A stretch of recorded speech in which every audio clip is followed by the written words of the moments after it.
The American stage begins. NBC presents Best Plays with John Chapman.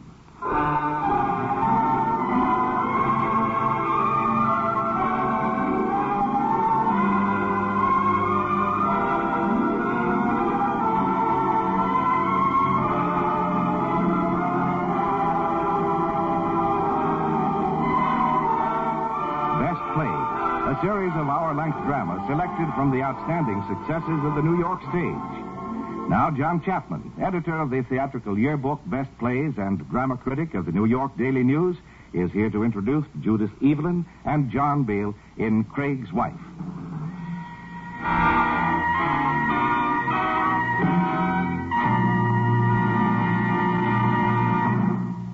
Mr. Chapman.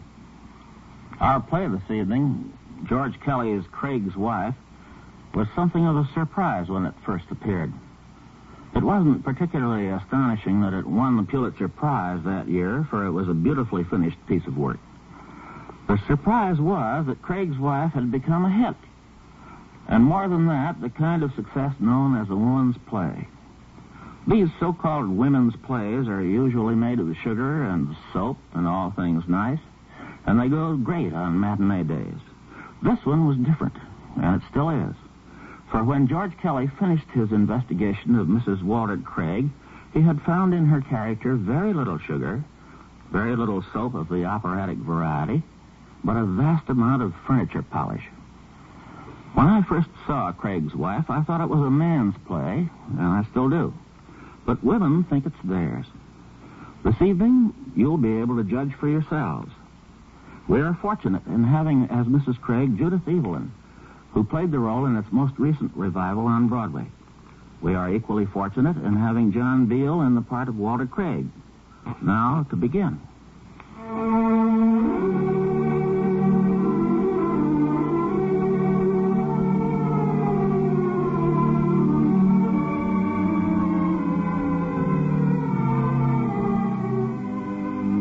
The time of our play is the present, or any time. The scene is the living room of Walter Craig's home in a fashionable suburb. And since the whole story will unfold before us in this room, we might as well take a careful look at it, for it has something to tell us. The room is a picture of orderly, frozen grandeur. The light-colored carpets, the polished furniture, the gleaming ornaments are in the most perfect taste. They are rich, elegant, and cold. We would know also, even if the room did not tell us, that those who live here are people of some means. For as the curtain rises, there is a uniformed maid standing at the front door and a housekeeper just coming in to speak to her. Maid, someone come in? No, Mrs. Harold. I was just getting the afternoon paper off the porch. Oh, well, bring it out with you when you come. Don't leave it laying around in here. Be just like the lady to walk in on us. I thought you said she wouldn't be back from Albany until Saturday. Yeah, that's what she said. But it's just as well to keep a day or two ahead of a woman like Miss Craig, Maisie. She gets an idea there's a pin out of place around here. She'll take the first train out of Albany. Yes, didn't you tell me you worked out on Willows Avenue at one time? 2 years for Dr. Nicholson. Did you know any people out there by the name of Passmore? J. Fergus Passmore? No. Why? Listen to this. Fashionable Willows Avenue residence, scene of double tragedy. Bodies of J. Fergus Passmore and wife, socially prominent in this city, found dead from bullet wounds. Why, the Lord have mercy. Police working on identity of gentleman visitor seen leaving premises in automobile shortly after midnight. Oh, I didn't know him. Oh, Lord, the things that can happen. Oh, answer that, Maisie. I'll be in the kitchen, and mind you bring that paper in with you. Yes, Hello, Maisie. Oh, how do you do, Mrs. Craig? You're back soon. Yes, will you take these bags, please? Come in, Ethel, dear. You must be so tired. Yes, I am, Aunt Harriet. Will you see that the catch is on the screen door, Maisie? It was half open just now. Yes, Take your things off, Ethel. I think there's nothing so exhausting as train riding. Oh, Maisie? Yes, You can take these things right upstairs. Put Miss Lambert's bag in the corner room. Yes. Oh, and Maisie, will you please use the back stairs to go up and down? Oh, yes. I always keep forgetting that. You know, Ethel, it doesn't seem to occur to anybody in the house to use the back stairs. They must go tramping up and down the front way. You know what stairs look like after they've been tramped up and down a few times. Oh, Aunt Harriet, I'm so worried. I never should have left. I ought to be with Mother. Now, you mustn't start that, Ethel. Your mother will come through this spell just as she always has. But Dr. Wood sent for me. He phoned the college. Why would he if it weren't serious? Because your mother asked him to, I suppose. Just as she asked him to send for me. But you could see that it was only upsetting her to have us there. I assure you, I've seen this same thing time and time again. And what could we have done if we stayed? I wanted to tell her something. I didn't get a chance. The doctor said I'd better wait. Well, I would have told her. Was it something important? It was about Professor Fredericks at school. Mother met him last year, and she liked him very much. She said she hoped I'd like him well enough to marry him if he ever asked me. And has he asked you? Yes, that's what I wanted to tell her. She said she'd feel easier to know I had somebody in case anything ever happened to her. But why does a person need anybody, dear, if he has money enough to get along on, as you have? Personally, I can't conceive of being very much worse off than married to a college professor, stuck off in some dreadful place like Poughkeepsie or Northampton without a 10-cent piece to your name. How's he going to support you? Well, lots of professors are married, Aunt Harriet. But their wives are not living the way you've been accustomed to living. Not the wives of young professors, at least. I suppose he's young. 27. Well, there you are. I think you're very foolish if you allow your mother to rush you into this marriage. She didn't rush me. She wanted me to be sure I loved him. And I do. Now, that is your age, Ethel. That's the snare of romance. Oh, Aunt Harriet, you married. Not with any romantic illusions, dear. Though I have a full appreciation of Mr. Craig. He's a very good man. But I married to be independent. Independent of your husband? Of everybody. I lived with a stepmother for 12 years. And with your mother after she was married for 5. I married to be on my own. I haven't achieved that yet, but I know that it can be done. I don't understand you, Aunt Harriet. Well, I'm simply exacting my share of a bargain. Mr. Craig wanted a wife and a home, and he has them. I wanted security and protection, and I have them. But they're at the mercy of a man. I mean to secure them for myself. How? By controlling the man. But how, Aunt Harriet? Well, how do you make Mr. Fredericks do something you want? I tell him that I want him to. My dear, there are certain things men can't be told, particularly romantic men. But if he finds out that you want to control him... Well, that can't be proved, can it? Oh, you think I'm a very sordid woman? No, Aunt Harriet, I just don't think it's quite honest. It's so very much safer, dear. Yes, Mrs. Harold. After a while, Miss Craig, I thought the young lady had gone upstairs. No, but she's going now. Ethel, I want you to lie down and rest for an hour or two. You'll feel so much better. I'll call you for dinner. Oh, I can't eat any dinner, Aunt Harriet. I'm so worried. Yes, I know, dear. It's very trying, but worrying can't help her. But go on up now, Elsie. Straight down the hall and to the right. All right, Aunt Harriet. What was it, Mrs. Harold? I won't tell you, Miss Craig. The cook left on Thursday. She just went away and didn't come back. Did she get her wages? Yes, ma'am. I'd already paid her until Tuesday. I called the agency to send somebody out, but Miss Hewlett said she wanted to see you first. She says she sent so many, she wants to find out what's the matter before she sends any more. Well, she ought to have a few of them cooked for her. She'd know what was the matter. Mrs. Harold, those roses on the piano, where did they come from? Oh, why, that Miss Fraser across the street. She brought them over for your aunt. No, we'll take them out of here. The petals will be all over the room. Yes, ma'am. Well, I put them, ma'am. Well, I don't care where you put them, but I don't want to be picking petals up every 2 minutes. Well, maybe your aunt would like them in her room. You can ask her. She up there now? Yes, ma'am. Miss Fraser's showing her something about a pattern she's working on. Do you mean to tell me, Mrs. Harold, that Mrs. Fraser is upstairs? Yes, ma'am. Well, how did she get up there? Well, I'm sure I don't know, Miss Craig, unless Miss Austin asked her up. All right. Were there any letters or messages while I was away? There was a gentleman called Mr. Craig about 8 o'clock last night, but he'd gone out, so I give him the number Mr. Craig said he could be reached at. Who was the gentleman? Did you get his name? Yes, ma'am. He said his name was Burkmeyer.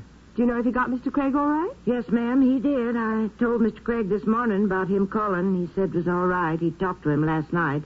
Then he called this afternoon about 4:30. Mr. Birkmeyer did? Yes, ma'am. He said for Mr. Craig to get in touch with him as soon as he come in. Would you remember the phone number, Mrs. Harold, the one Mr. Craig gave you? Oh, yes. I wrote it down here. Oh, here it is. It was Levering 3-100. All right, Miss Harold. Oh, and will you get another ball that belongs down here?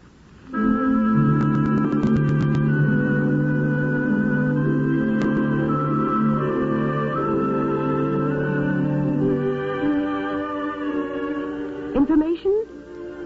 Could you give me the address of the telephone number Levering 3-100? Oh, you can't. All right, it isn't important, thank you.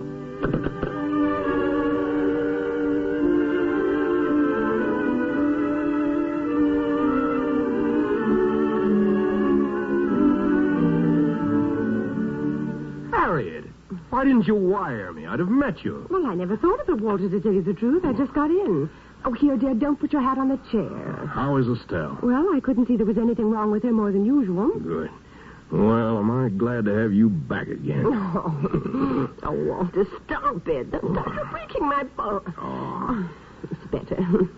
Oh, look, you've dropped your newspaper and this room's a sight. Your aunt's company will be scandalized. Hattie Austin has company? Who is it?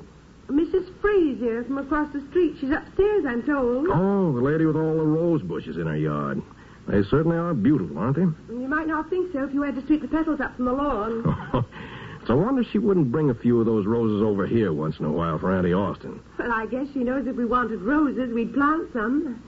And, Walter, you'd better be out of the way before she comes down. She's always trying to make conversation. Yeah, I've talked to her a couple of times on my way home. You mean she's talked to you? No, she was out there fixing the rose bushes when I came by. Of course, that's where she always is. It facilitates the approach. What? Walter, don't lean against the piano. You'll scratch it. Well, my coat won't Well, scratch there might be something in your pocket that will. Now, go on now before she comes down.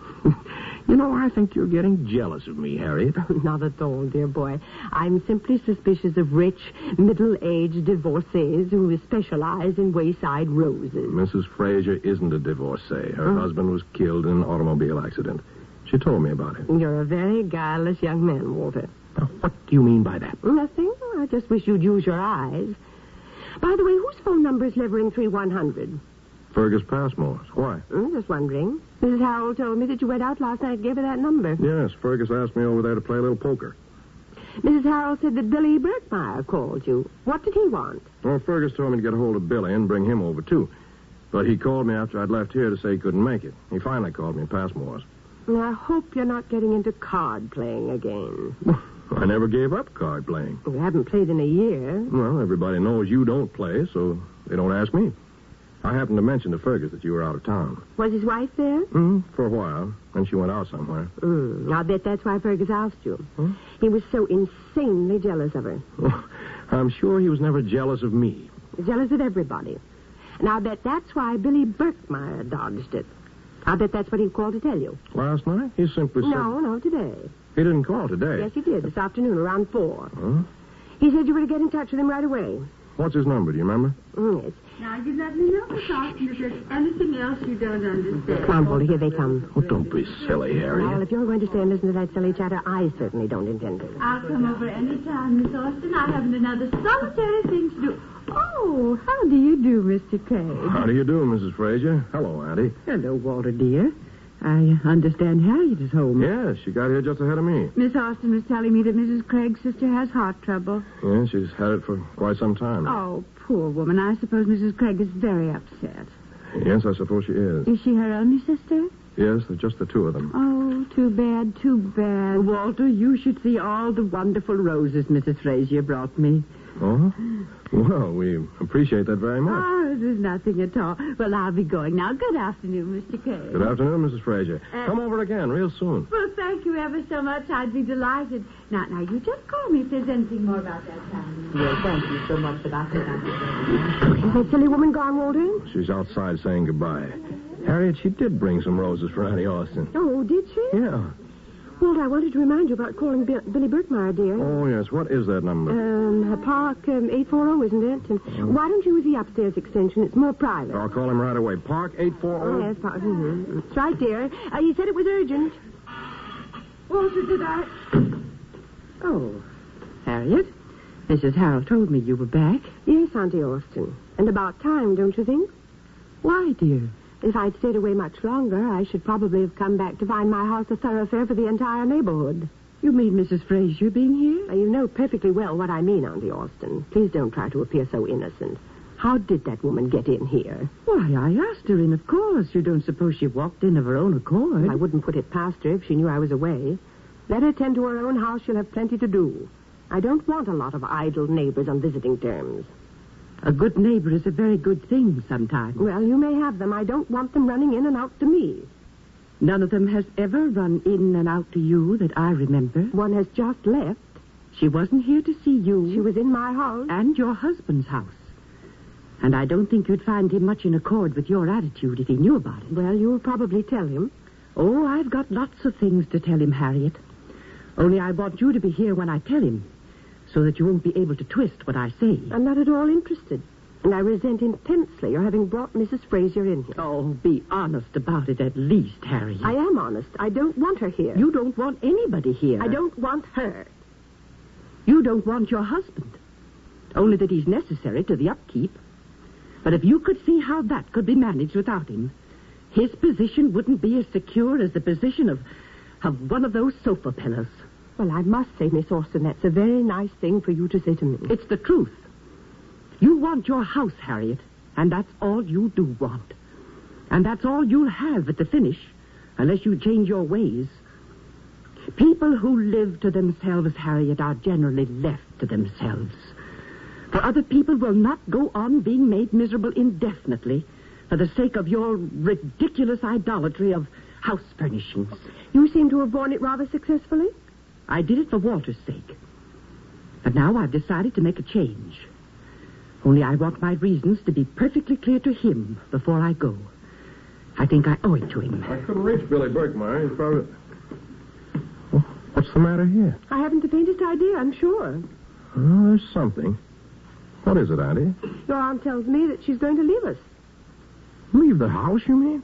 She finds my conduct of affairs here unendurable. I'll be obliged to you, Harriet, if you'll allow me to explain the reasons for my going. Auntie, I can't believe you've had any difficulty with anyone. Especially Harriet, who thinks the world of you. Now, what's Harriet done? I'll tell you what I did. I objected to Auntie Austin's having brought that woman across the street in here while I was away. Mrs. Fraser? Well, what's the matter with her? She's a vulgar old busybody. That's what's the matter with her. She's been trying to get in here ever since we've been here. What do you mean? Harriet is provoked, Walter, because she has allowed herself to be tempted off form. She would prefer to have excluded Mrs. Fraser by the usual method, the one that's been employed in the exclusion of every other man and woman that has ever visited here. I don't understand what you mean, Auntie. That's the danger, Walter, that you don't understand. If you did, it would be scarcely necessary to warn you. Warn me? Of what? Of your wife. What are you laughing at, Harriet? She isn't really laughing, Walter. She's whistling in the dark. Oh, dear. She's terrified that her secret has been discovered. Oh, really? And what is my secret? I think it's hardly necessary to tell you that. She means that I've been trying to poison you secretly, Walter. Not so secretly, Harriet. Well, I'm sorry I must go, for I'm sure this is going to be very amusing. I have asked Harriet to stay, Walter. Well, I don't intend to stay. I've something more important to do than to listen to a lot of absurdities. I wish you'd tell me what's happened here, Auntie.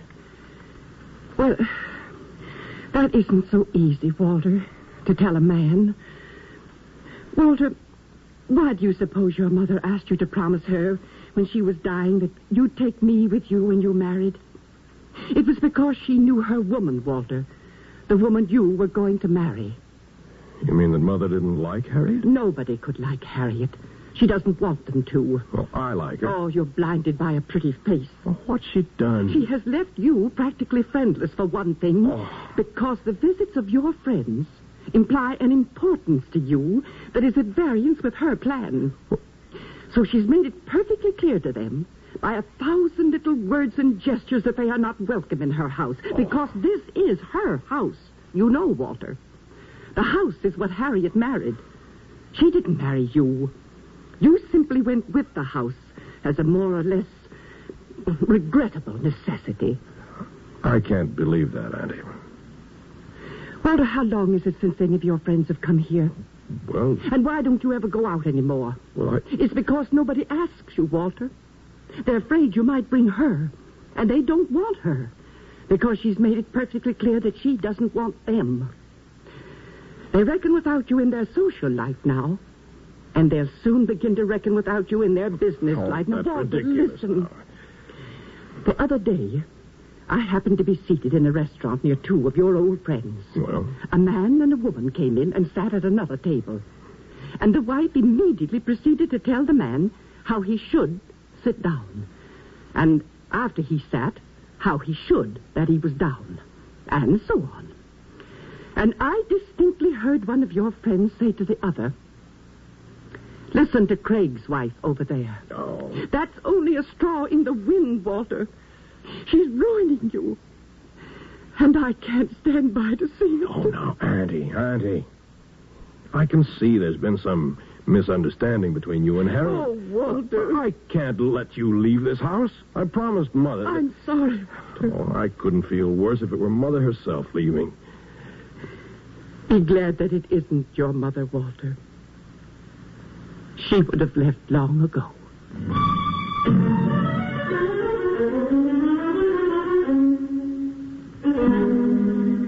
A gentleman to see you, Mr. Craig. Who is it, Maisie?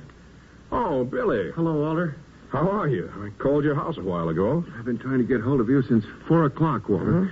I thought I'd better come over. Will I take the gentleman's things, Mr. Craig? No, I've got to get right back to the house. Well, never mind then, Maisie.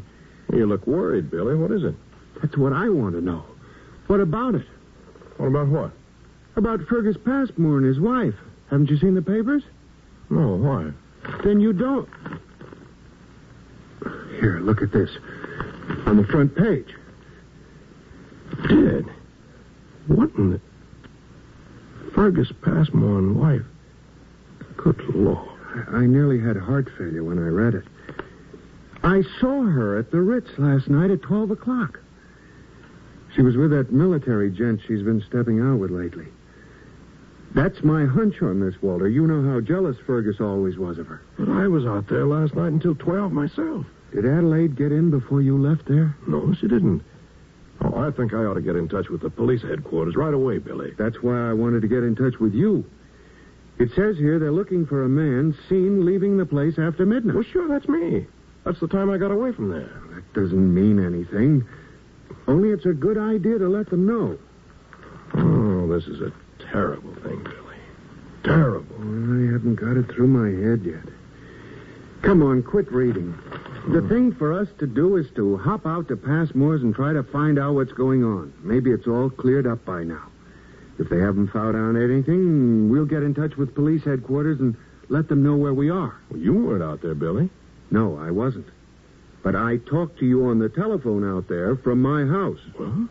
In a thing of this kind, they trace phone calls and everything else. Yeah. Come on, I've got my car right out here. Well, I'll just get my hat. I guess the quickest way is across the park. Sure, we can be there in 10 minutes. Come on.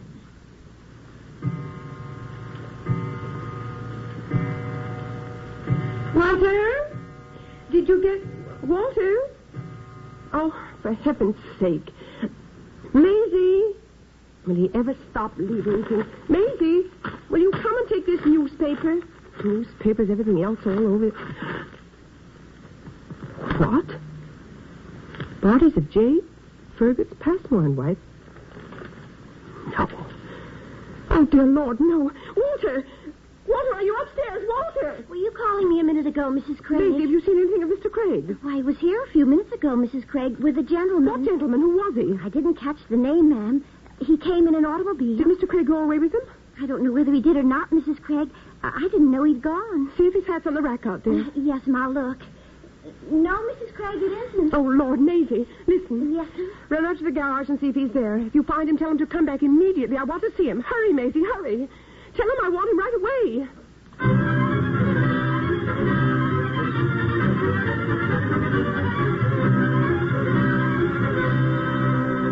He isn't there, Mrs. Craig. Are you sure, Maisie? Yes, ma'am. Both the cars are in there, Mrs. Craig. I looked.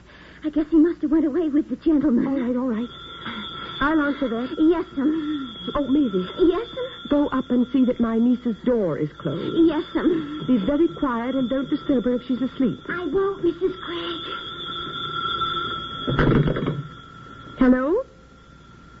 Yes, all right. Hello, this is Mrs. Craig speaking.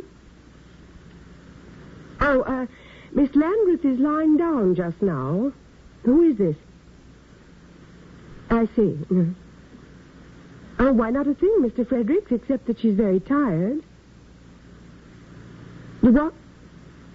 Oh, no, I don't see why you should put yourself to that trouble, Mr. Fredericks. There wouldn't be anything you could do when you get here. Well, I'd rather not call her, if you don't mind. Can I give her a message? I see. Well, it's very nice of you to be so solicitous, Mr. Fredericks, but I really don't care to disturb her just now. I'm very sorry.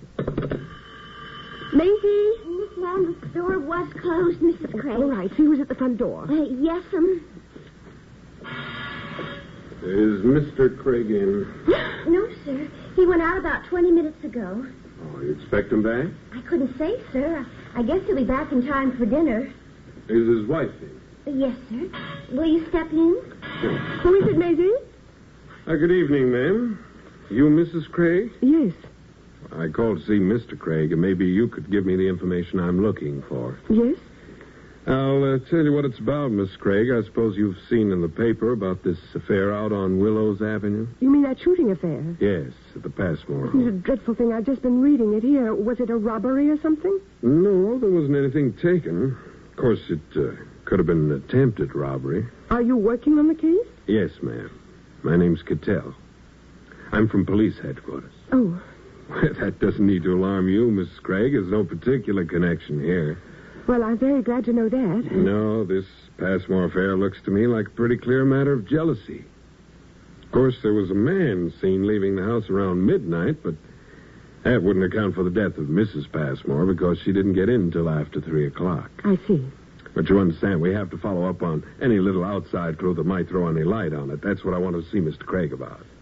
You mean you think Mr. Craig might be the man that was seen leaving there last night? Oh, no, that's not it. They could have had any number of visitors during the evening. Yes, that's very true.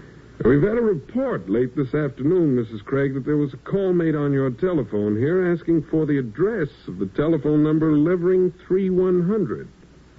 And that happens to be the Passmore telephone. But you mean somebody called from here? Oakdale, 623, that your number? Well, yes, but I can't imagine who it would be. The report says it was a woman's voice. Well, how extraordinary. Although it might have been one of the servants, it probably saw it in the paper and was curious to know where it was. Well, you see, ma'am, the address is in the paper and the phone number isn't. It's curious why anyone would have that particular phone number and not the address when it's been in all the paper since 2 o'clock. And this call wasn't made till after 5. And it does seem strange. Yeah. Has this phone been used at all, to your knowledge, Miss Craig, since 5 o'clock this afternoon? Why, I answered a call a few minutes ago from Northampton, Massachusetts. Well, do you know if anybody from outside has been in here since 5 o'clock? Well, there was a neighbor, Mrs. Frazier, from across the avenue. She brought some roses, but I scarcely think she would have used the phone. I'll ask my husband's aunt, if you like. If you don't mind. No, not at all. Miss Austin? Miss Austin? Yes? Would you come down for a minute or two? Why, of course. She'll be right down.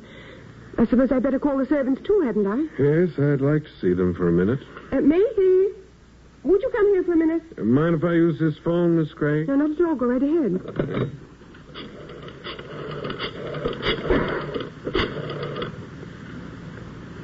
Extension 40. Did you want me, Mrs. Craig? Shh, in a minute. Hello, this is Cattell. Oh, that's so. I got away from there before 6.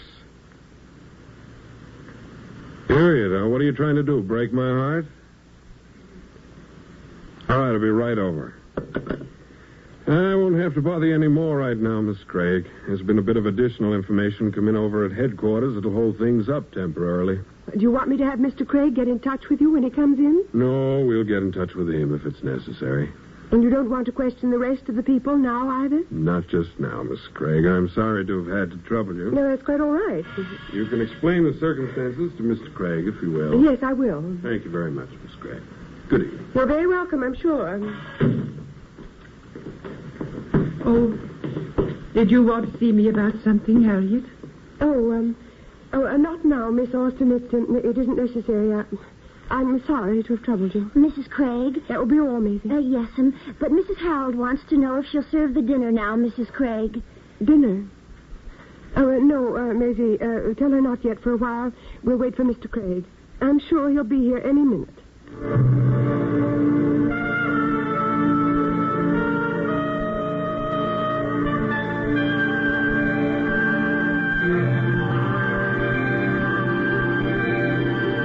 I'm John Beale. This is NBC, the National Broadcasting Company. Enjoy the finest in radio around the clock on KFI, Los Angeles. Make it happen here. Be a winner with your community chest. The goal is within reach for the first time in 8 years. You can help today. If you haven't given, give now. If you have given, try to give at least $1 more. Time's short and the need is great. Send your check to Community Chest, Los Angeles 17 by December the 16th.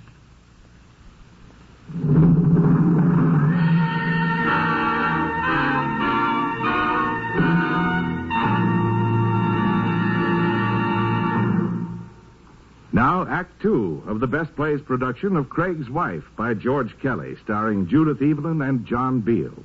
And here again is John Chapman.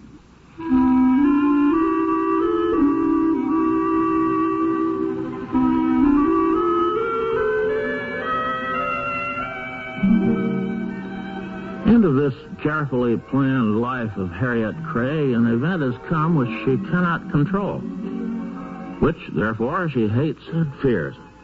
Now, in agitation and panic, she is waiting for her husband to return home. She has not long to wait, for just after 7 o'clock... Walter, where have you been? I've been out with Billy Birkmeyer, Harriet. Why? Haven't you seen the evening paper about Fergus Passmore and his wife? Yes, I've seen it. I've been nearly out of my mind for the last hour. I couldn't find you anywhere. I went out with Birkmeyer. Maisie said there'd been a man here in an automobile, so of course I didn't know what to think. I thought probably you'd been arrested or something. What would I be arrested for? Why, in connection with this thing, of course. The police are looking for you. You know that, don't you? The police? What for? Well, why do you suppose? Doesn't it say in the paper there that you were seen leaving Passmore's house at 12 o'clock last night? It doesn't say I was seen leaving there. It says a man. Who else could it have been but you? I don't know that. Oh, don't be absurd, Walter. Someone must have seen you. Somebody always sees. Nobody that I know. A man. Who else could it have been but you? I don't know that. Oh, don't be absurd, Walter. Someone must have seen you. Somebody always sees. Nobody that I know of. Well, the police were here anyway. Did they say I was seen last night? I don't remember what was said. I was too upset. I was never placed in such a position in my life. I didn't even know where you were. Well, Birkmeyer and I drove out to Fergus's. Oh, what in heaven's name for? Do you want your name dragged into this thing? Well, my name will be dragged into it anyway, won't it? You say they've already been here. They were simply looking for information. And they'll very likely come back. But you don't have to go out looking for them, do you? Well, you can't be playing games at a time like this, Harriet. No, and you don't have to go rushing out to meet a lot of scandalous publicity either. Why, to be in every newspaper in the country. Well, that wouldn't bother me in the least. My conscience is clear. Oh, don't be so absurdly romantic, Walter. If you've had nothing to do with it... What do you mean, if I've had nothing to do with it? Don't go picking me up on every word. Did the police say when they'd be back? I don't remember. Well, have they been to any other of Fergus's friends? I think I'll call up Birkmeyer and see if anybody's been there. Now, wait a minute, Walter. You're not going to do anything of the kind. Get away from that phone. Well, what's the matter? Don't you realize that phone is being watched? And they're probably watching Birkmeyer's, too. What for? Birkmeyer called you last night at Passmore's, didn't he? There's undoubtedly a record of that call. Well, that wouldn't involve my name. It would if the operator listened in. Do you think she has nothing to do but listen in on calls? She listened in on this one, didn't she? On which one? What? What did you say? Which call did the operator listen in on? Well, somebody must have listened in on something, or the police wouldn't have come here. Did they say the operator had reported on a call from here? I don't remember distinctly. There was something about a phone call. I assumed that it was the one that Birkmeyer made to you last night at Passmore's. Did they say when the call was made? What does it matter, Walter? The fact remains that the phone is being watched. And I want to know why it's being watched. Walter Craig, you're not to speak over that telephone. If you do, I'll leave this house. And you know what construction would be put upon that. What do you mean you'll leave this house? I mean exactly what I said. But do you think I could stay in this neighborhood 24 hours after my name had been associated with a thing of this kind? Harriet, can't you see the necessity of my being open and above board with them? I see no necessity of the one keeping still. But why create grounds for suspicion when there aren't any? There are grounds, Walter. You were out there last night. Well, that doesn't mean a thing. Evidently not to you. Well, does it to you? Well, what does that matter? It's not for me to determine your guilt or innocence. I'm not interested. You are not interested? I'm interested in the impression on the popular mind and the respect of the community we've got to live in. You mean you'd rather know I was involved in this thing and keep the respect of the community than know I was a victim of circumstances and lose it? Excuse me, Miss Craig. What is it, Mrs. Harold? I'm sorry to bother you, Miss Craig, but I'm afraid the dinner will be spoiled. You may serve it, Mrs. Harold. I'll be right out. Mrs. Harold. Yes, sir. Mrs. Harold, do you know if anybody has called that number I gave you last night on this telephone? You mean that number you gave me from Mr. Birkmeyer? Yes. No, sir. I don't know that anybody has. All right, Mrs. Harold. Thanks very much. I hadn't even thought about the number again, sir, until Miss Craig asked me for it when she came in this afternoon. Thank you, Mrs. Harold. Yes, sir. I'll serve dinner now. Why didn't you tell the truth, Harriet? I knew if I told you I made that call, you'd be on the telephone in 5 minutes telling the police. Why couldn't you be honest? Instead of trying to make it appear that I was responsible for bringing the police here. Oh, you needn't try to turn it on me. None of this would have happened if you'd been home last night instead of out playing cards with a lot of irregular people. What was irregular about Fergus Passmore? There must have been something. I knew as soon as my back was turned you'd be out with your friends again. That's why I came home. And what has your back being turned got to do with my visiting my friends? You wouldn't have been visiting them if I'd been here. Well, what would you have done? Locked the door on me? That wouldn't have been necessary. You haven't been visiting them in the last 18 months, have you? No, I haven't. And they haven't been visiting you either? No. Well, my aunt said a while ago that you'd driven all my friends away from this house. there are ways of getting rid of people without driving them away from the house. She also said you were trying to get rid of me, Harriet, without actually driving me away from the house. I don't know what you're talking about. How perfectly she knows you, Harriet.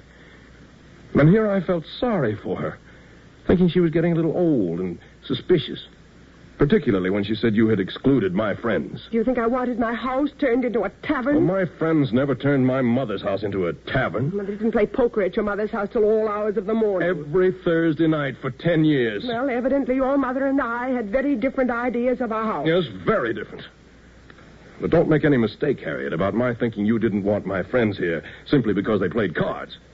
You didn't want them because, as my aunt says, their visits implied an importance to me that was at variance with your little campaign.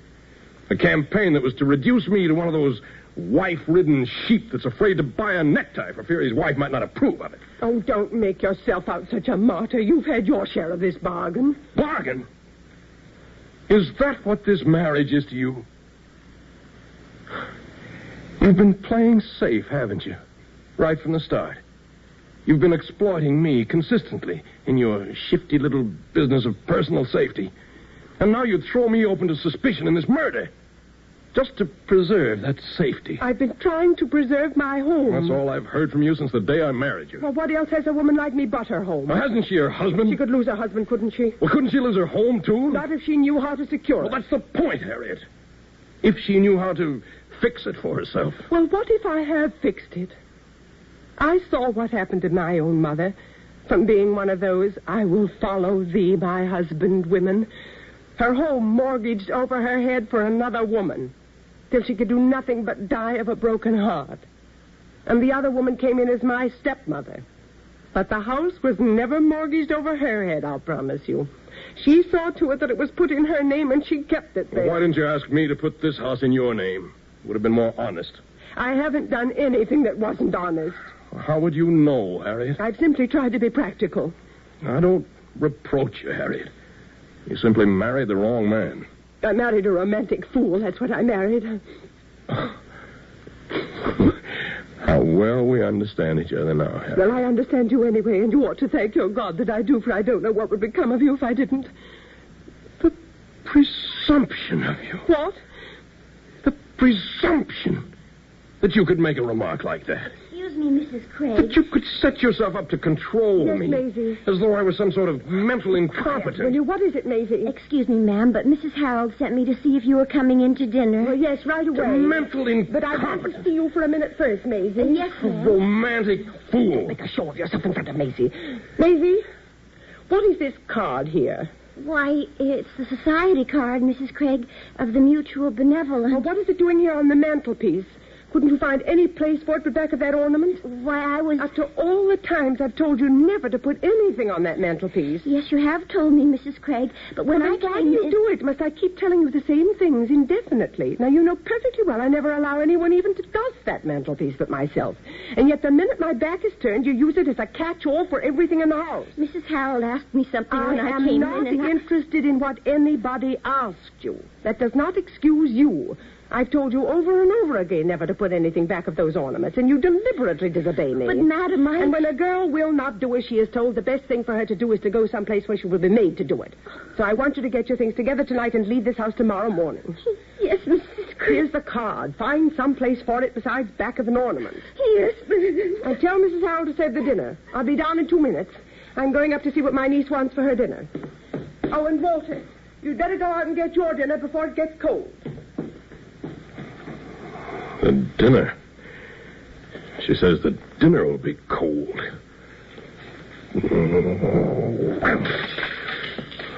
That's better. Mrs. Craig, I have to say, I think you could have given Maisie Oh, Mr. Craig. Glory be to God this day and this night. How did that ornament get broke? Did it fall off the mantelpiece? No, I smashed it, Mrs. Harold. On purpose, do you mean, Mr. Craig? Yes, I didn't like it. Well, I wish you'd tell Miss Craig it was you that done it, sir. She'll be thinking it was one of us. I'll tell her all about it, Mrs. Harold. Now, I'll get the dustpan, sir, and sweep it up. And just leave it there, Mrs. Harold. Go and have your dinner. Now, ain't you coming in, Mr. Craig? No, I don't want to think. I'm just going to sit here and smoke. Yes, sir.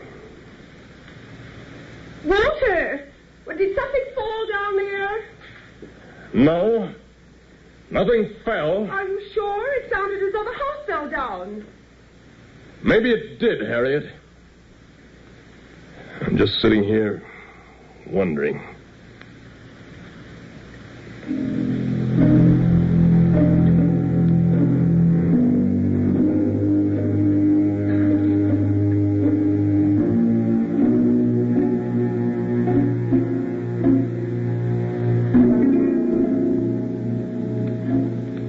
Mrs. Harold, has the morning paper come? Yes, ma'am. Mr. Craig's reading it out on the porch. Well, what is he doing up so early? Well, I don't think he was to bed, ma'am. He was sitting here in this big chair last night, and again when I come in this morning. What are you sweeping up there, Mrs. Harold? Why, it's that center ornament from the mantel, Miss Craig. It got broke last night. What? Oh, my Lord, not the beautiful statuette. It certainly is too bad. That's a beautiful thing, a beautiful, beautiful thing. I suppose Maisie broke it for spite, didn't she? Mr. Craig said he broke it, Miss Craig. Said he didn't like it. Tell Maisie I want to see her. Well, she isn't here, Miss Craig. She left already. Mr. Craig said he'd tell you all about it, ma'am. All right, Mrs. Harold. Take those pieces out of here. Yes, ma'am. Walter, come in here for a moment, will you? Good morning, Harriet. Oh, Walter, what does the paper say about the Passmore thing? You're quite safe, Harriet. Fergus's brother got in last night from Pittsburgh with a letter Fergus had written to him intimating his intentions. Then Fergus did it himself. I always told you he was jealous of his wife. He did it because she was dishonest. Well, isn't it lucky I didn't allow you to telephone last night and make a show of us all? Now, listen, Walter, don't go out there to the funeral or anything. There's no use starting anything now when it's all over. Anything else on your mind? Well, yes, there is. I want to know about that ornament that was broken here last night.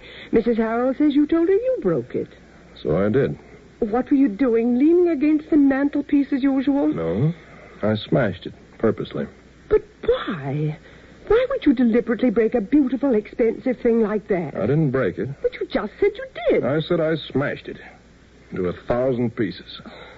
And then I smoked cigarettes, one after another, until I had your Sanctum sanctorum here, all nice and messy and littered up with ashes and cigarette butts. Oh, I was really a whale of a fellow around here for about an hour last night. You should have seen me. Did you go out of your mind? Oh, I was never clearer in my mind. I was going to smash all the little ornaments. Those gods you'd set up in this temple here and were worshiping before me. I was going to put my house in order, including my wife, and rule it with a rod of iron. Oh, Walter. Well, I don't wonder that it amuses you. It amused me, too, when I realized the truth of what you called me, a romantic fool. But I'm sorry you didn't see me anyway. I think you would at least have appreciated the sincerity of my attempt to continue here as your husband. What do you mean, your attempt? The role is just not for me, Harriet. I can only play a romantic part.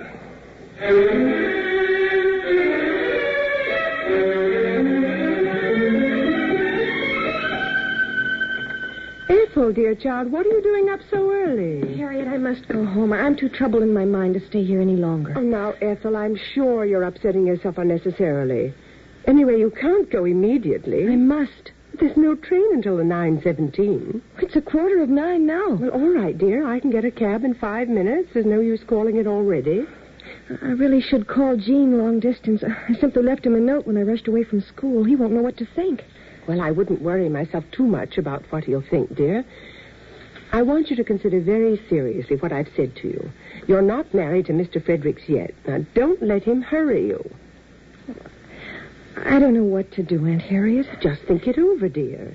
You don't want to be a burden to him, do you? Of course not. Well, what else would you be? Now, just remember, there's no hurry about anything.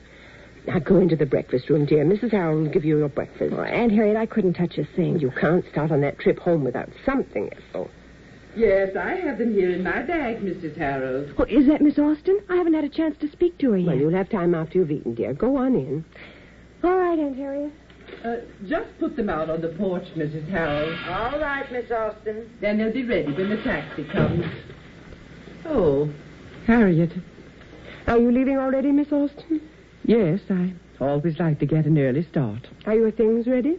Yes, Mrs. Harold helped me to pack last night. I'm taking 2 bags. I'll send an expressman for the rest. What are your plans, if I may ask? You may. I'm going to the Ritz now.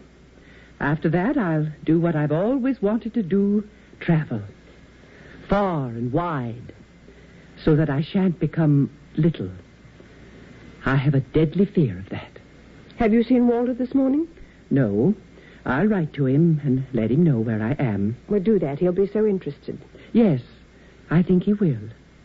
And now, if you'll excuse me, Harriet, I'll sit on the porch until my taxi comes. Your bags are outside, Miss Austin. Thank you, Mrs. Harold. Goodbye, Harriet. I hope you never have regrets. Oh, goodbye. Mrs. Harold, my niece is in the breakfast room. I want you to give her some breakfast. I've left everything ready out there, Miss Craig. Why, where are you going? I'm going with Miss Austin, ma'am. Indeed. She was telling me last night she was going to leave here, and I said I thought I'd be leaving pretty soon myself. So she said if I was going anyway, she'd like to have me with her. Without giving me any notice? You didn't give Maisie much notice, Miss Craig. You understand that I shall have to tell Miss Hewlett? Oh, Miss Hewlett knows. Tell you the truth, she's surprised I didn't leave long ago. She told me when I come here, if I stayed a month, I'd be the first one out of 7 that did. What about your keys? I left them all on your dressing table upstairs and the money I had left over. Well, I'll just go and check up before you go. You just do that, Miss Craig. And I hope your next place will be as easy as this one has been. Oh, don't you worry about me, Miss Craig. Nobody belonging to me ever died in the poorhouse. How do you do? My name is Fredericks. I'd like to see Miss Landreth, if I could. Oh, come in, please, sir. I think Miss Landreth is just having her breakfast. I think I'd better get my things, Aunt Harriet. It must be... Jane! Hello, Ethel. Jane, something's happened to Mother. Oh, no, not a thing, dear. Not that I know of. Oh, don't cry, darling. Please, now don't. Look, I just came because I couldn't reach you on the phone. I didn't know what to think, that was all. I'm going back home right away. I never should have left. All right, I'll go with you. You better sit down, honey. You look sort of pale. Oh, I've been so worried. I've been worried about you, too. When I told Aunt Harriet about our engagement, she didn't approve, and that upset me more than ever. Well, why didn't she approve? Several reasons. I'll tell you on the train. Well, you make me uneasy. She didn't make me think of not marrying you, but whether it might not be wise to postpone it. Oh, no, it wouldn't be wise, darling. It isn't a good idea to postpone a thing like marriage. So many things can happen, and I don't want anything to happen. Oh, Jean, darling. Oh, I beg your pardon. Oh, Uncle Walter, please come in. This is Mr. Fredericks, the young man I'm engaged to marry. Well, I certainly am glad to meet you. A pretty lucky fellow, don't you think, Mr. Craig? I should say so. Is it all set? Well, I hope so, though Ethel seems to feel a little nervous about it. Oh, it isn't that. I was saying I discussed it with Aunt Harriet, and she seemed to think I hadn't considered it enough. What did she want you to consider? Well, she said, on account of my age, she didn't think I appreciated the practical side of marriage enough. That's the one side of marriage that shouldn't be appreciated too much, Ethel. It's a lack of faith in each other. Right, Mr. Craig. The thing to consider is whether we love each other. Of course. And one other thing. Whether or not you're both absolutely honest with each other. It doesn't seem to me that there's very much else to worry about. What? We're going back on the 9:17, Uncle Walter. Would you know the number of the taxi cab company? You won't need a cab. I'm leaving right now. I'll drive you. Oh, that'd be very kind. I'll go get the car. It won't take me a minute. Ethel, did your aunt tell you that I called you last night? No, she didn't. I called here about 7 o'clock. She said you were asleep. It couldn't have been. Well, anyway, she might have known I'd want to talk to you. And she didn't tell me this morning either. I'm going to ask her about it. Aunt Harriet? Aunt Harriet? I want to say goodbye to her anyway. I'll wait outside, Ethel. Don't you want to meet her? I don't think she wants to meet me. Were you calling me, Ethel? Yes, Aunt Harriet. Did you have your breakfast? No, I'm leaving. Uncle Walter's going to drive Mr. Fredericks and me to the station. Mr. Fredericks? Oh, where is he? I should like to meet him. He thought you probably wouldn't care to. Well, how absurd. Why not? Aunt Harriet, why didn't you call me last night when Mr. Fredericks telephoned? Because you were asleep, dear. I wasn't asleep. I sent Maisie to your room. She said your door was closed. She could have rapped. Well, what was the sense of upsetting you, dear? Because it was important. I asked him if it was important, and if he wanted to leave a message, and he said no. Why didn't you tell me this morning that he'd called? Now, please, Ethel, dear, I shan't answer any more questions about Mr. Fredericks. He's going back with you, I suppose. Yes. Well, I'm glad you won't have to go make the trip alone. Aunt Harriet, is Uncle Walter leaving you? What on earth put that into your head, Ethel? Something he said when I told him I was going to be married to Mr. Fredericks. He said the only thing we needed to consider was whether or not we were absolutely honest with each other. And I was wondering if he'd found out. Found out what? Ethel, you all set? Yes, Uncle Walter. Goodbye, Aunt Harriet. Goodbye, dear. I'll write you as soon as I get home. Yes, do, dear, and let me know how your mother is. Yes. I'm ready, Uncle Walter. Well, you get in the car, Ethel. I'll be right with you. Are you going to the office now, Walter? Yes, it's nearly 9 o'clock. I left the key to the garage and some papers for you upstairs, Harriet. If you should want me for the next week or two, I'll be at the Ritz.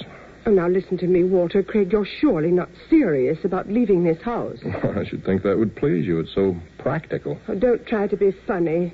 What's so practical about a man walking out and leaving his wife and his home? I have no wife to leave, for you've neither loved nor honored me. Well, you married me, whether I did or not. And you married a house. And I'll see that you have it, just as though I were here. You'll be here, unless I'm very much mistaken. You don't know your man, Harriet. What did I do last night that was so terrible? You showed your hand, that was all. I kept you from making a fool of yourself. And you showed me how I could avoid making a fool of myself in the future. Well, you're certainly not beginning very auspiciously, I can tell you that. Well, at least now I'll be a self-respecting fool. And that's something I never could be if I stayed here, knowing that you hadn't always respected you. Don't try to soften the blow, Harriet, because I assure you it isn't necessary. But I wonder that with all your wisdom, it never occurred to you that one can't play a dishonest game indefinitely. I haven't played any dishonest game. Possibly not, according to your standards. But I think you have. And I think in your heart you know you have. And that's the rock that you and I are splitting on, Harriet. If this Passmore affair hadn't revealed you, something else would have. So my going may as well be today as tomorrow. Goodbye, Harriet. Walter. Goodbye, Harriet. Telegram from Mrs. Walter Craig? Inside. Okay.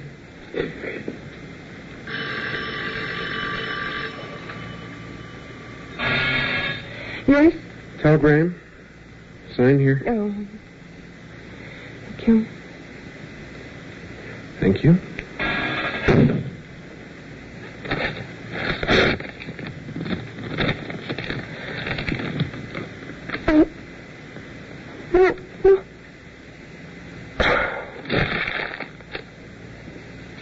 Good morning, Mrs. Craig. May I come in? Mrs. Fraser. Good morning. I do hope you'll pardon my walking in without ringing, but I thought Mrs. Austin would be down and I wanted to bring her these roses. I was telling her yesterday I'd bring her over some. She was saying that she admired white roses so much, and I have so many over there right now. I haven't seen her yet this morning. Well, if you'll just tell her I left them. Yes, I shall. Thanks ever so much. Oh, have you had any word about your sister this morning, Mrs. Craig? I saw the boy with the telegram, and I wondered. Miss Austin was telling me yesterday that she was quite ill. She died this morning at 6 o'clock. Oh, dear, dear, dear. That's too bad. I'd no idea she was so ill. I should never have come back. Dear, dear, dear, I'm so sorry. Oh, I shouldn't have bothered you at all. That's quite all right. But I'm sure you have my sympathy. Thank you. I do hope you'll let me know, Mrs. Craig, if there's any way that I can be of service to you. Thank you very much. I don't think there's anything anybody can do. I suppose you'll have to go right back up there again, won't you? I don't know whether I shall be able to or not, to tell you the truth, Mrs. Fraser. It's been such a strain. Oh, yes, these long illnesses are dreadful. But I hope you won't hesitate to let me know if there's anything I can do. That's very kind of you. I'll give these roses to Miss Austin when I see her. If you will, please. I'm terribly sorry. I'll run over again.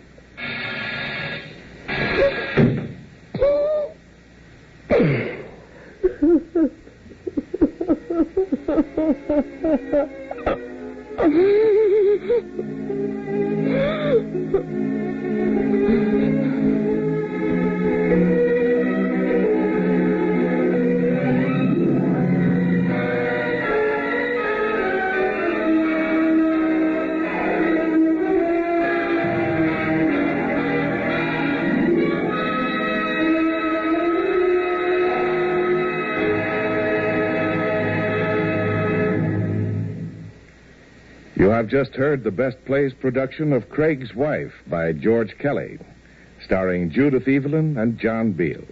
And here again is your host, drama critic John Chapman. It was Auntie Austin who said, people who live to themselves, Harriet, are generally left to themselves. Well, what did you think of this best play? Was it a man's play or a woman's? You might start arguing about it after I finish. But first you should be told about next week's piece. It's another melodrama, and one of the cleverest and most suspenseful. The title is Night Must Fall. The author, Emlyn Williams, wrote it for himself so that he might play a particularly evil hotel bellboy. Our cast will include Alfred Drake as Dan, the sweet-talking bellboy with murder in his soul, and the beloved Mary Boland as the old lady who befriends him. Another member of the company will be Carmen Matthews. This is Chapman saying goodbye until next week.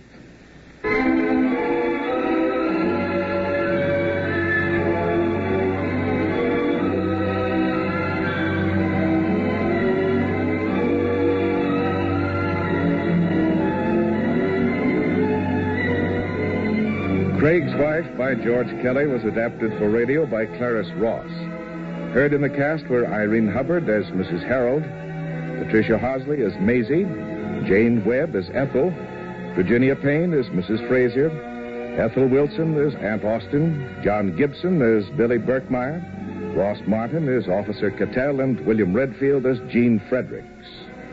Best Plays is an NBC production supervised by William Welch and directed by Fred Wade. This is Robert Denton speaking.